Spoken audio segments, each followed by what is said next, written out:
Lo que estaban viendo recién es un fragmento de El otro lado de la esperanza, la última película del gran Aki Kaurismäki. Kaurismäki es uno de los cineastas más importantes que tiene el cine europeo, sin lugar a dudas la figura sobresaliente del cine finlandés.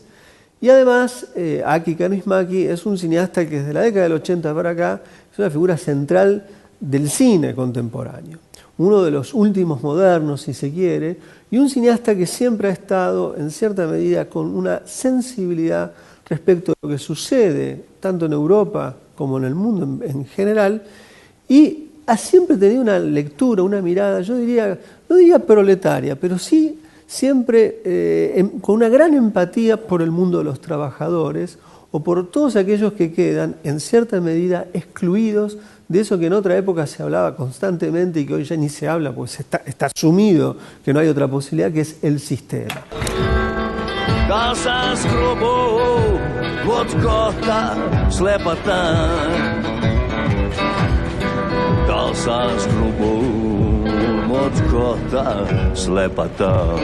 En este caso en particular, si recuerdan, la última película de Kaurismäki sucedía en Francia, más precisamente en el puerto era la película, en el norte de Francia.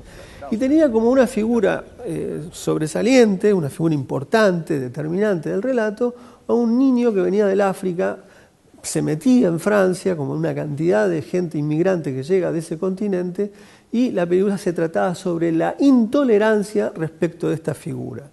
En esta ocasión, en el del otro lado de la esperanza, no transcurre en Francia, transcurre en Helsinki, pero el tema es el mismo. El problema aquí es nuevamente el inmigrante, que es probablemente la figura por excelencia y por antonomasia de la disfuncionalidad del sistema capitalista. Hay sujetos que no pueden vivir en el territorio en que nacieron, tienen que emigrar. Y en la migración constante, en esta especie de nomadismo obligatorio para poder no tan solo sobrevivir, sino fundamentalmente intentar vivir con cierta dignidad, tienen que dejar donde están, donde han nacido e irse a otro espacio. Esta figura es la que le interesa a Kaurismäki en El otro lado de la esperanza y toma como ejemplo o como sujeto, como personaje, el personaje de su película es Khalid, alguien que viene de Siria.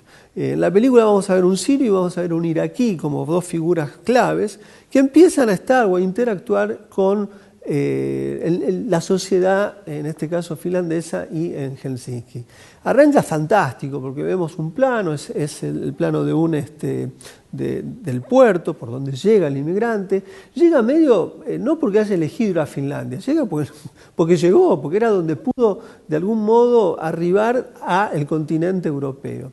Y a partir de ahí vemos las peripecias de este personaje que intenta en principio un camino legítimo y legal de pedir asilo político, es decir, Siria está absolutamente, constantemente atacada, hay guerra, hay malestar, hay bombardeos, hay intereses contrapuestos de las grandes potencias y de los propios conflictos internos. Entonces entiende él que va a conseguir este asilo. No se va a dar. Y entonces a partir de ahí es cómo hace este sujeto para sobrevivir.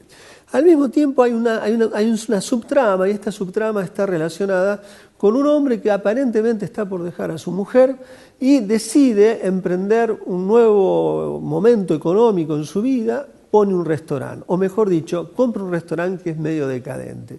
En ese restaurante va a ir a trabajar y a parar este personaje de Khalid.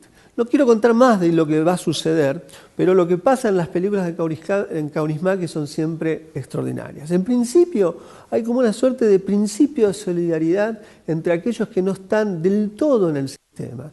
Tanto los obreros o los trabajadores o casi los rockeros que no tienen lugar donde tocar y tocan los viejos rockeros en la calle.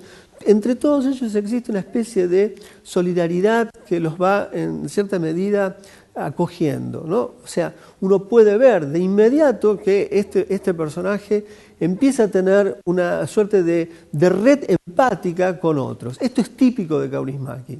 No significa que este es un mundo ideal, sino más bien todo lo contrario. Hay neofascistas o neonazis, hay gente que no quiere que haya extranjeros y además hay una burocracia, como toda burocracia, que no es solamente un sistema de organización, sino es una forma de vida, una burocracia que por sí misma no puede pensar.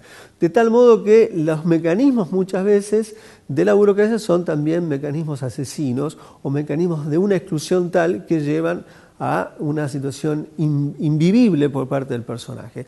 Todo esto es lo que la película va de algún modo a plantear.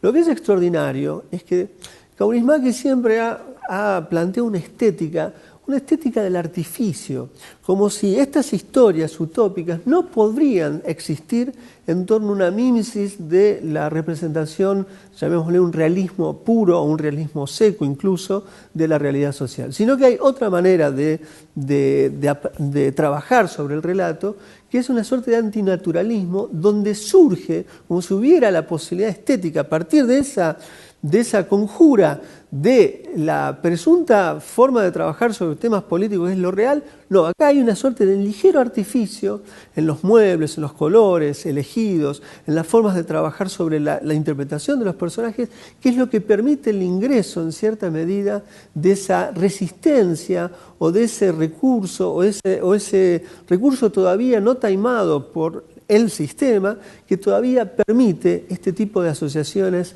entre los personajes y este tipo de ligera esperanza, que es el otro lado de la esperanza. El otro lado de la esperanza es lo oscuro en realidad, pero que es también lo que implica esta esperanza entre estos personajes. Es una película fascinante, es una de las grandes películas del año, El otro lado de la esperanza, del gran Aki Kaurismäki.